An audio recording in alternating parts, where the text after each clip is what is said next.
And now please let me introduce our first featured guest. He is a priest of the Archdiocese of Miami and has known Monsignor Albacete for many years. So I invite Father Chris Marino as our first participant in today's episode of the Albacete Show.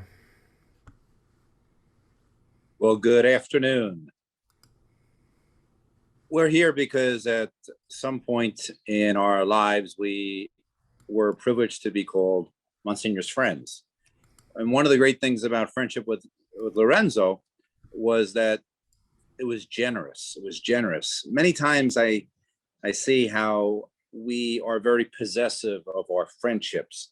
We have a particular friend that we like to go out with or talk to, and then all of a sudden we find out that they spoke to someone else, and we get very upset with that, and our jealousy rages. And with Lorenzo, it was never like that. Lorenzo was always happy to share his friends with you. And if you spoke to one of his friends outside of the context of him being there, and he was very happy with that as well, because his idea of friendship was something which had to do with generosity, not with possessiveness. And that's a feature that I think all of us need to follow Lorenzo on in our friendships. Just I think now just watching the Albacete show the other day and seeing some of those faces there, and it reminded me of so many stories along the way of my friendship with Lorenzo and my friendship with those people as well. And many of the people that were on that Albacete show the other day are people whom I have seen along the way. And every time we're together, or every time we happen to encounter each other, somehow, Lorenzo comes into it, even though he's not physically in the room with us anymore.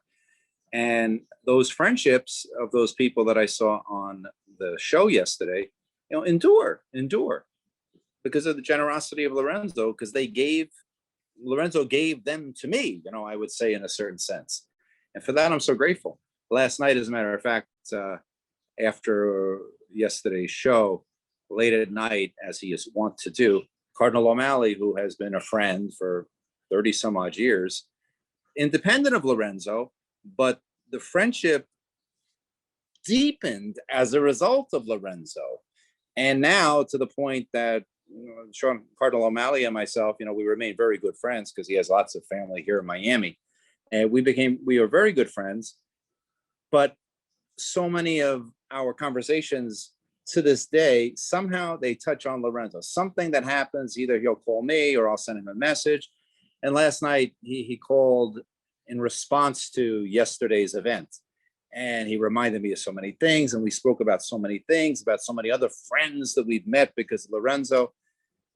And it's just something beautiful because, Olivetta happens to be one of those people. I met Olivetta independent of Lorenzo. However, it was Olivetta that brought me back into friendship with Lorenzo. And, I can't look at Olivetta today without, seeing Lorenzo. He remains very much alive in a real and true way, not just because we believe in the communion of saints, which we do, but also every friendship. So that's my only point in all this, is that friendship needs to be generous, not possessive. And all of us that are on this call right now, all of us had our idea of friendship amplified by the ample presence of Monsignor Lorenzo Albacete. And for that, I say thank you, Lolo. Thank you, Lorenzo.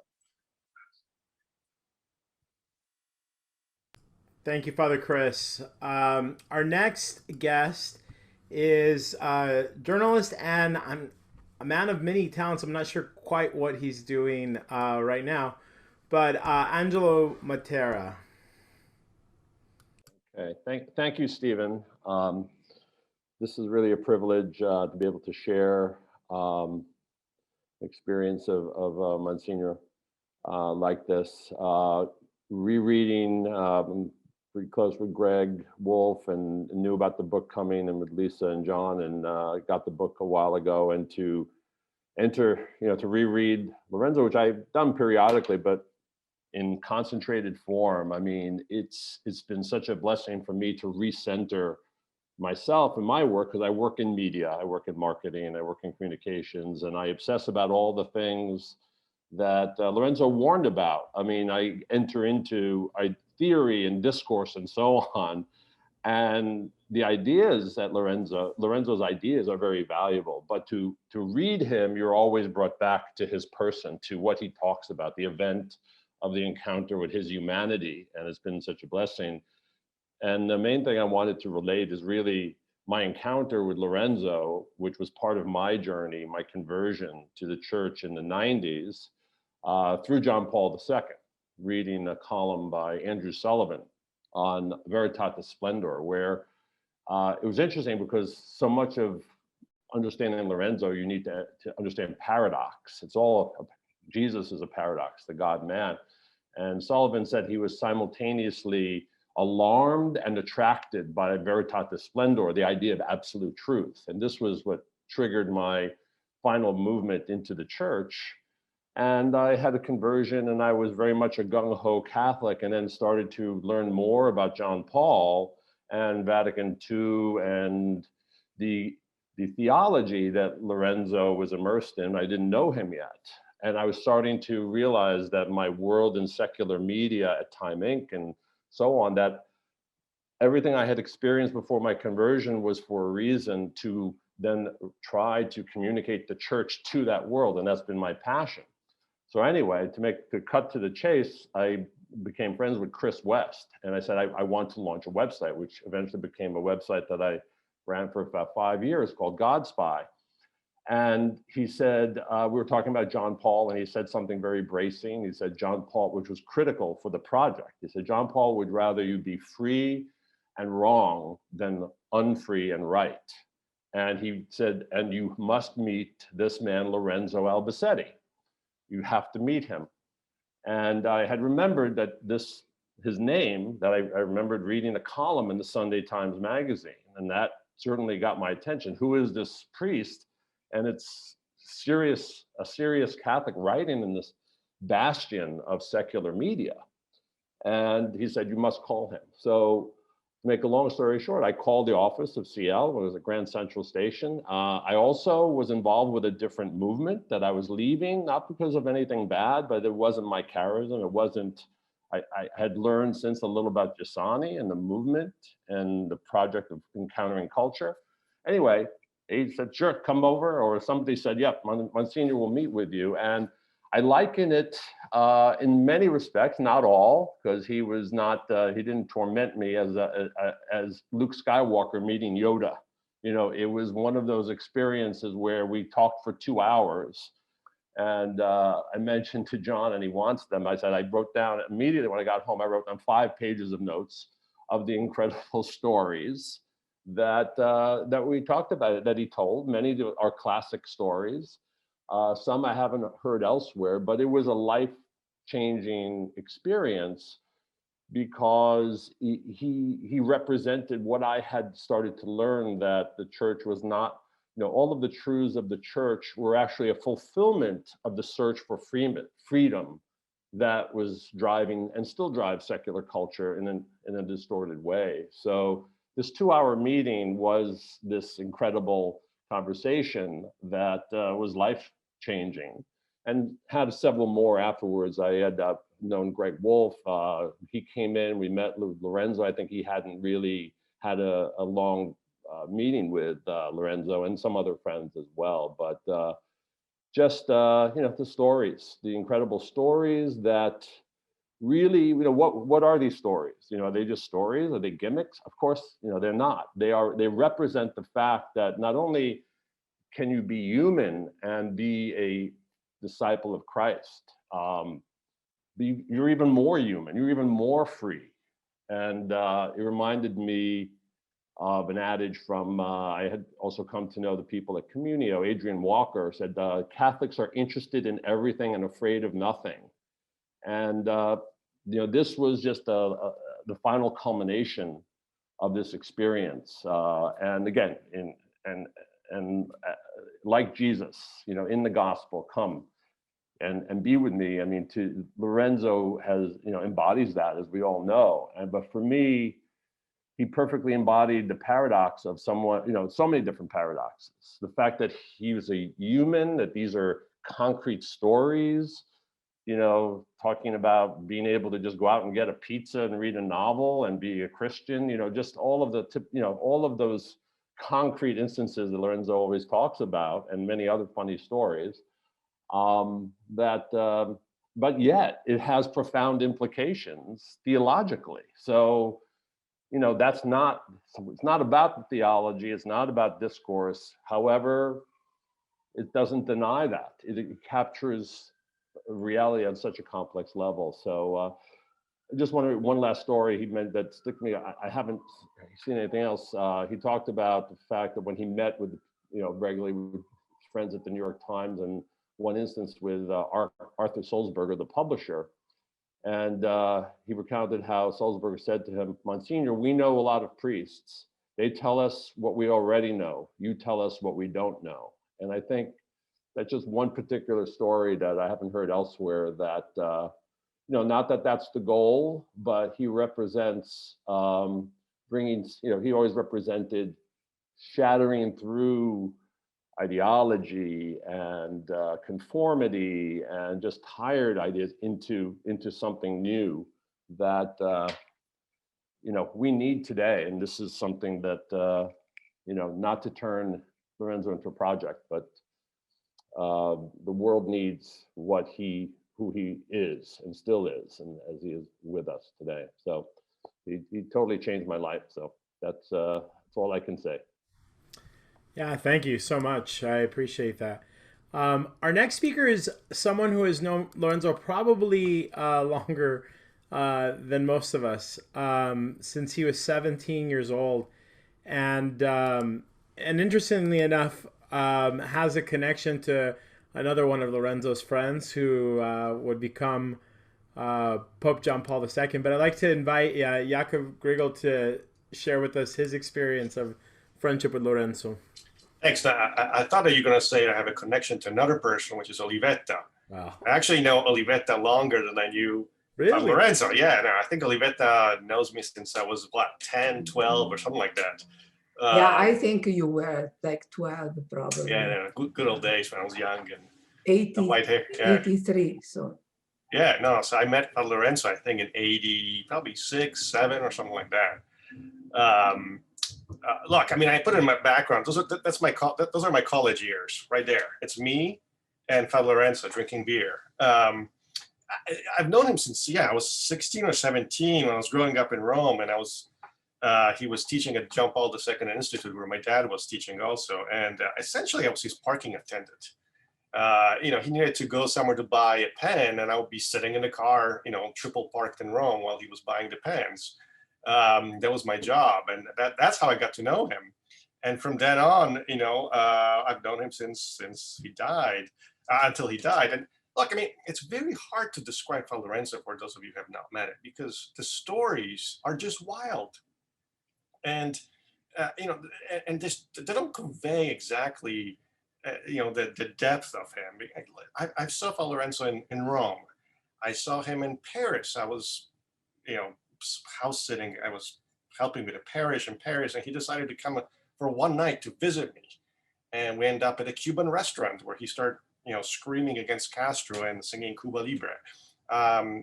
He picked me up at the Reagan Airport, DCA, when I arrived for my freshman year to the university. He picked me up at the airport and dropped me in my dorm, and then picked me up again because I had to buy bed sheets. Can you imagine Father Lorenzo walking, I think it was at Macy's or something like that, buying twin-size bed sheets, right, with me. I had, you know, neither of us had any idea what we were doing. Actually, I ended up without pillow cases, I guess, and he ended up giving me one of his, which had holes from his cigarettes.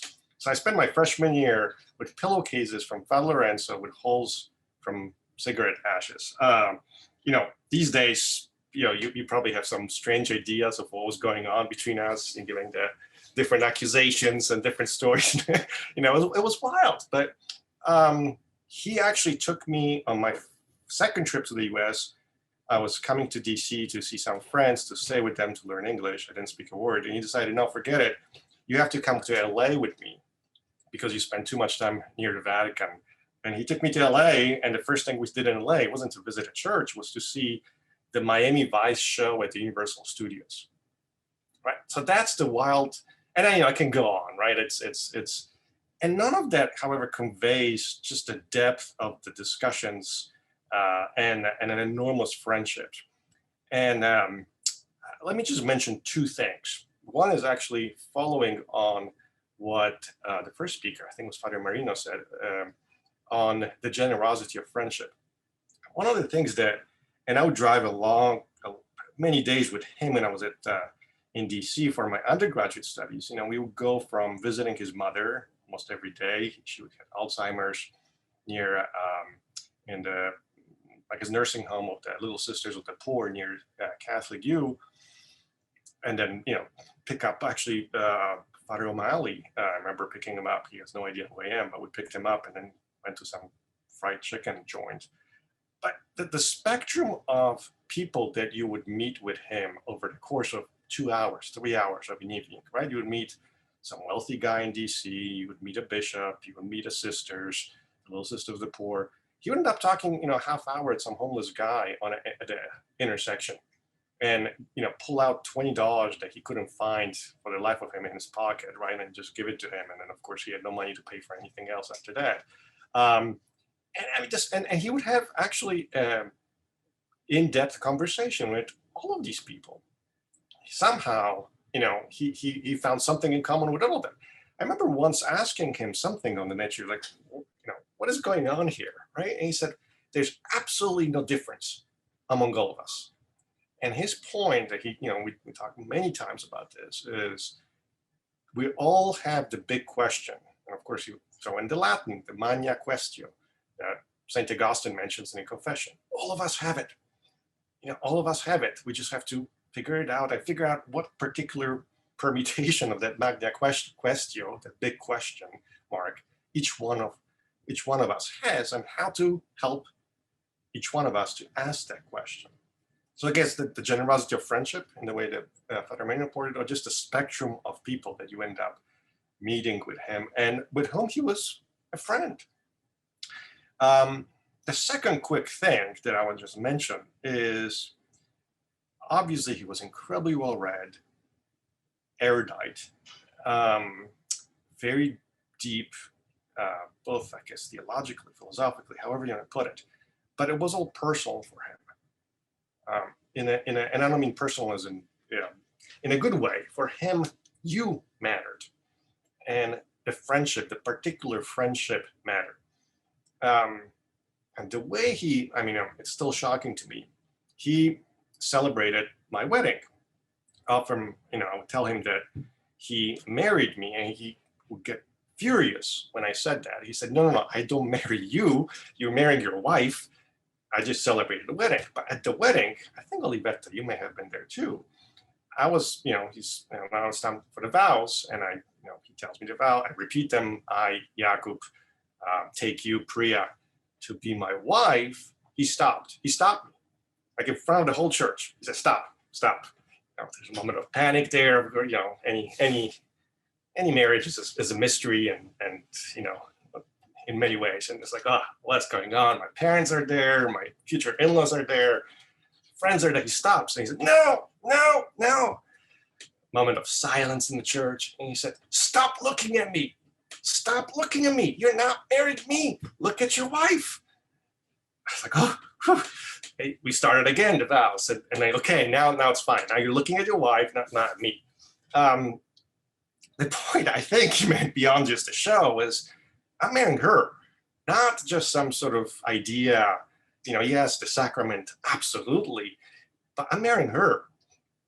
And he wanted me to take it personally on that spot, beyond the fact that he mentioned something that, it was already in the period where all the scandals were coming out from the sexual harassment problems in the church. And he said, these days I get nervous when somebody looks at me that wants to marry me.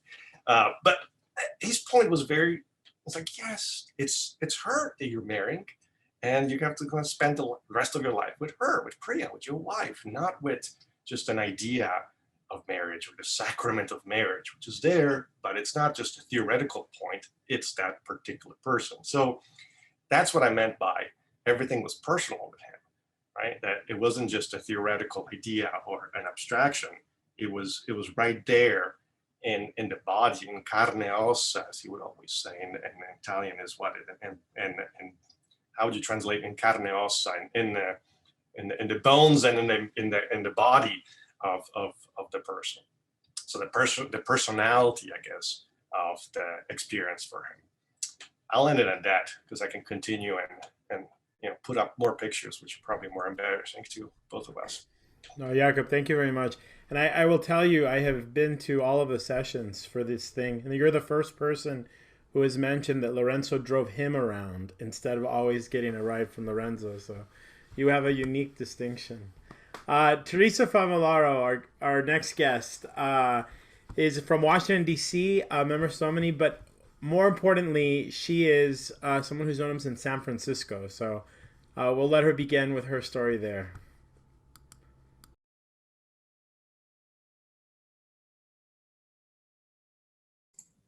Okay, can you hear me? Okay, great. I don't know if I can follow Jakub because that was pretty amazing, but I'll start by talking about when I met Monsignor in 1996. He came to San Francisco and I knew he was coming. And I had been in the movement since 1987, but this was like, I had just finished 1 year of what they call like the first year of Memoris Domini, where you're learning about the vocation. And so I was, still very green, and I was used to having people of the movement, the big people come to the United States and give their spiel, right? So, and it was always this big deal, and they were bigger than life or whatever. And so he showed up and just like walked in the door. I cannot even describe it.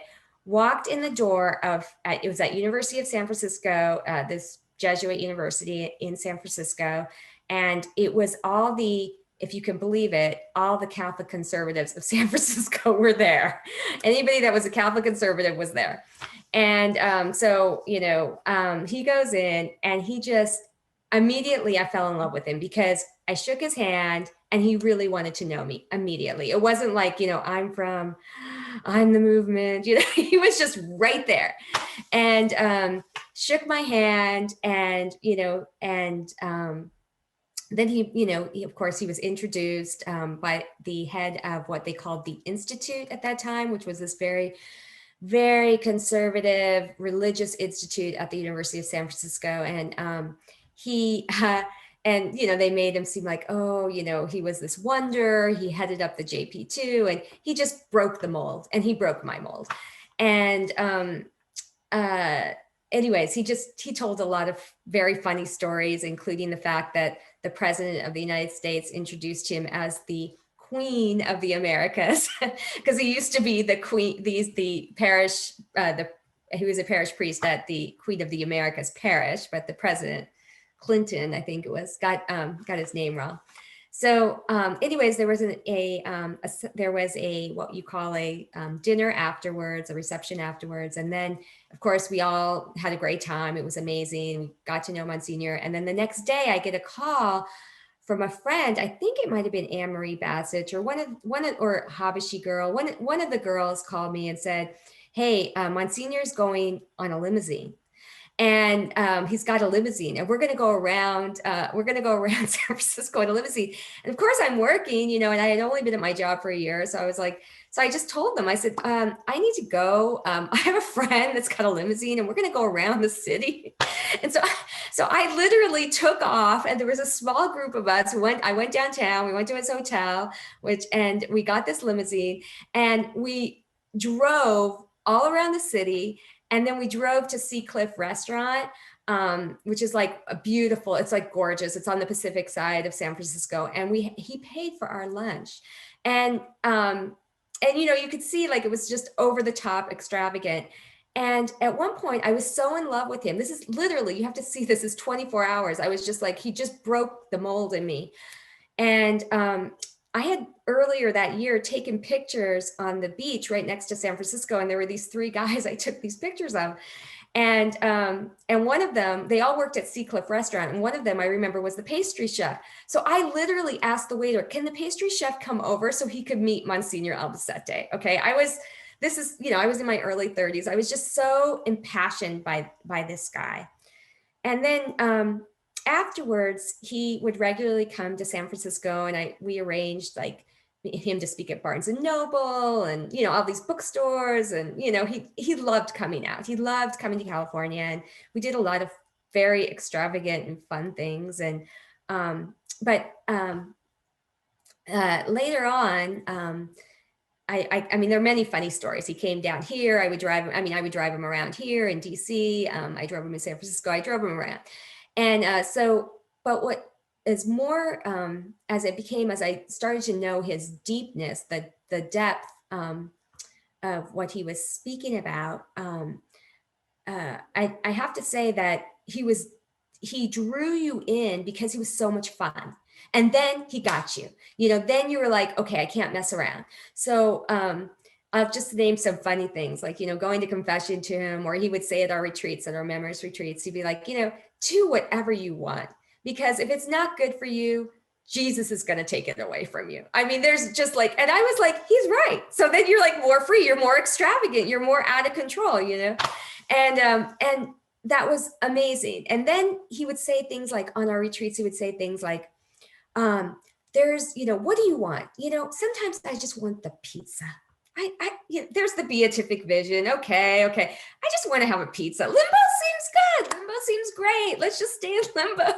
Why do I have to go to the beatific vision? And I totally got it. But then he would bring you on that journey so that you would want that beatific vision. I just have to say, like, things like that, that he would do.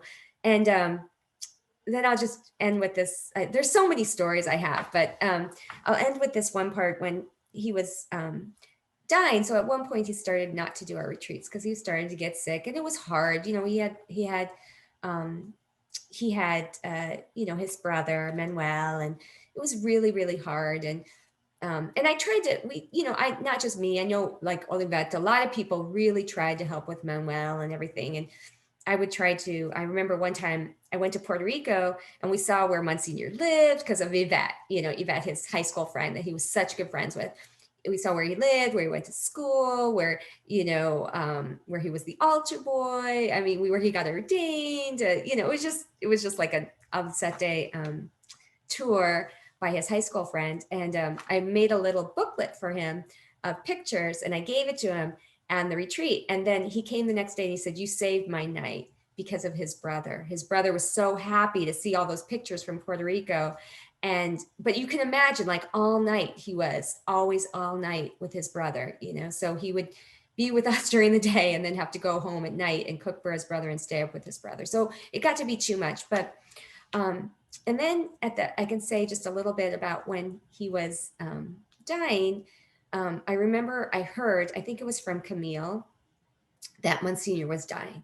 I called Olivetta immediately, and she's like, Theresa, he's going to die in a few hours. I'm like, oh my gosh, he's going to die in a few hours. I'm still going. And Camille's like, Theresa, take the train. I'm like, okay. So I'm going to get on the train so that way I'll bypass traffic. And then Steven Sanchez here and Camille, they came to pick me up, and we went to go see Monsignor. And of course, there were lots of people there around, and Michelle Ricochete coming from the West Coast. I mean, it was just, a lot of people there. And what struck me even there with Monsignor was the reality. He still had his iPad floating around. He still had his phone floating around. He still had some trashy novel that probably Olivetta brought from his home to be at the bed so that he could read. He was still completely there. And he was also too, like, when he wasn't feeling well, like at one point, he wasn't feeling well, and he started to say these Hail Marys, and then everybody around the room was saying Hail Marys with him. I mean, he was terrified, but so it was like, he was real. Like, this was not some pious guy. And that's what just broke my mold, broke everything I thought about what a memorist vocation should be, what a consecrated vocation would be, what any vocation could be. Just completely broke the mold. And and since then, I have to say one last thing. It's just a dream, but I've had 2 dreams since Monsignor died. And I just want to say one of the dreams because I think it's for all of us. At one point, I had this dream. We were somewhere, I don't know, the community was together and Monsignor came down and I didn't want to talk to Monsignor because I just had been to the ER and it was just too much. I just didn't have the energy. But he came and he tapped me on the shoulder and he said, Theresa, and he had come down from heaven to visit us. And he said, Theresa, it's great. It's great. And that to me is like Monsignor made it and I know he's there. So I just wanted that's it. I'll let the next person go. So. Thank you, Theresa.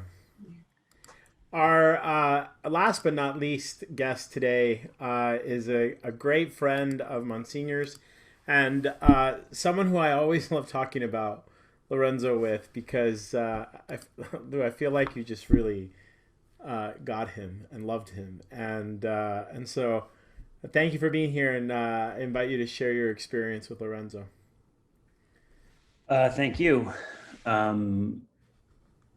So I was there, Theresa, with you that day. And I remember you saying, are you going to go to the house of the Father? And I said, no. I told him, no, Monsignor, I want you to stay here with me. I don't want you to go. Okay, he can get you another time. I need you. And I said, what am I going to do? I'm going to not be able, I have to clean everything up when I tell stories about you. And he said they had to do that for St. Francis, so you can do it for me. I still can't believe we're talking about Monsignor in the past tense. Let's put it that way, okay? It's almost, he would be horrified by all of this, first of all, I think. But one thing I've just seen, I could say anything. I could just be sitting here doing an hour of the stuff we talked about. But one thing I realized is when you started off, Father Marino was talking about how he had so many friends and all of these things, but you know, it's amazing because I always felt like I was his only friend at some points. There was a cast of characters, definitely. He talked about everyone. But I haven't heard I don't know who any of you are, basically. And you've known him way longer than I knew him. But there were names that were said and all that, you know, I mean, he wasn't always precise with details. That's why his stories would always change. I would always say, you know, so-and-so told me this story. That's not what you told me. He says, well, you know, you have to amend it. It depends. I need to put other things in there. So I knew him when I was in the seminary, which I did not make out. I did not make the seminary as a priest because he did absolutely nothing to help me. But we had heard about him. He was coming. It was my second year. And they said a Puerto Rican priest was coming. And most of the Puerto Rican priests we had were very conservative, very buttoned down. But someone told me I hear this Lorenzo Albacete is a character. All right. We had to buy this book by some Italian Monsignor, Giussani something. I never heard of it. The title didn't make any sense. When we went into that room, I had never expected anything. I mean, I would never have expected what I got at that point. And then what I got for the next, I don't know, 20 years after that. So he did this routine where he told his life story and everything. And I was just the funniest thing I ever heard in my life. And that's the thing. He was probably the funniest human being I ever met by far. And one of the only people who I can tell his stories and the things that he said and get a huge laugh to people who never met him. So much so that my dad, who's now 90, will always say to me, I wonder what Monsignor would think of this. He only met him once.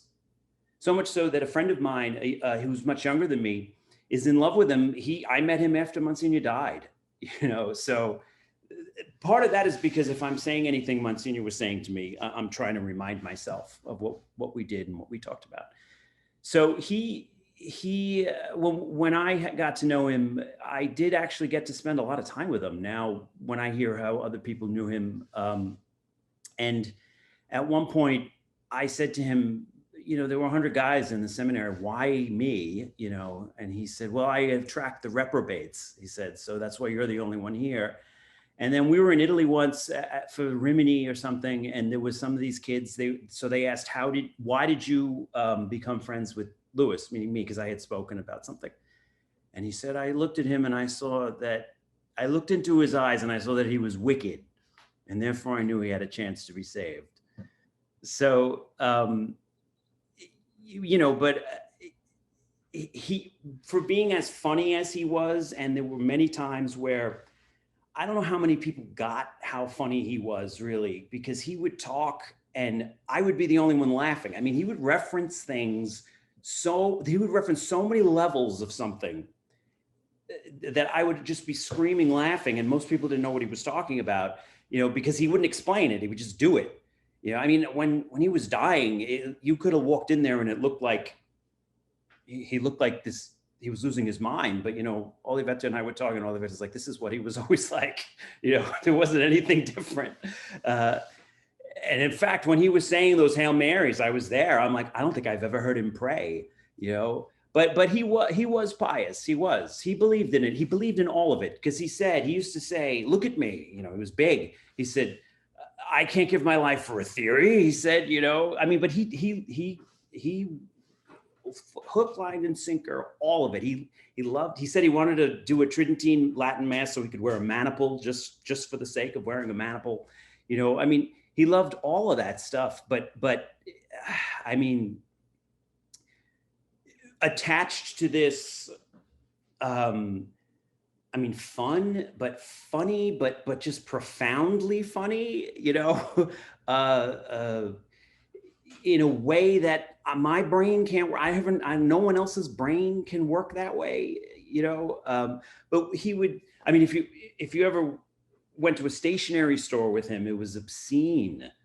Okay, obscene. So just the noises he made. He would put his hand in a bin of pens and take out 100. And one year for the midterm, we just gave him a pen, and he passed us. He passed us all. He wrote. I used to my exams. I wouldn't write a lot and everything. Yeah, you get it, and he'd give me an A. I don't even think he read any of them, but but we would be in a bookstore. This is what it was like with him. We would be in a bookstore, and I was in the middle of something. There was some professor who was tormenting me or something, and he would grab a book. He would point at a book, and it was probably, I don't even remember what it was, because he bought garbage and he read garbage. And he said, they can't get you here. I remember him saying, he says, this is the one place no one can get you with a book. So I've never seen it in any other person, had this ability to have this incredible intellect with this amazing personality who had all of these friends. And yet I'm sure all of us can say we felt like we were his only friend. And also for me, he was, he knew the Pope, John Paul. He told me the stories about him.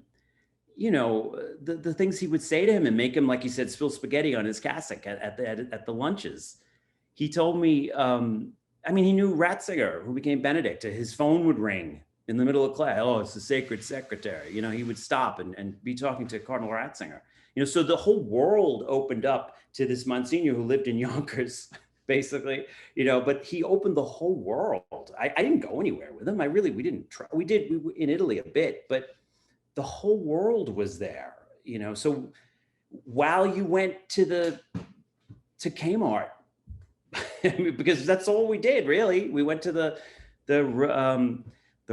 racetrack diner in Yonkers. I'd have I would be banging the table and cursing and why, and he'd be there. You could smoke in a restaurant at that time. He'd be there with his cigarette. He'd say, yes, well, as Cardinal Baum told me, this still doesn't mean you can't get upgraded to first class on TWA. So that was the level of things. One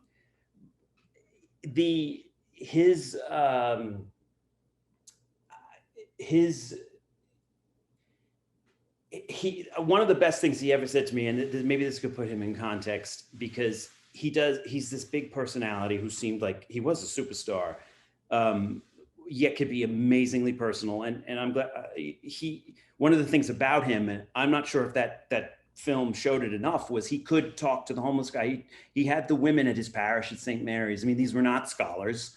Okay. They were not going to be talking about the incarnation, but he could talk to them as the exact same way, whether he was talking to the Pope.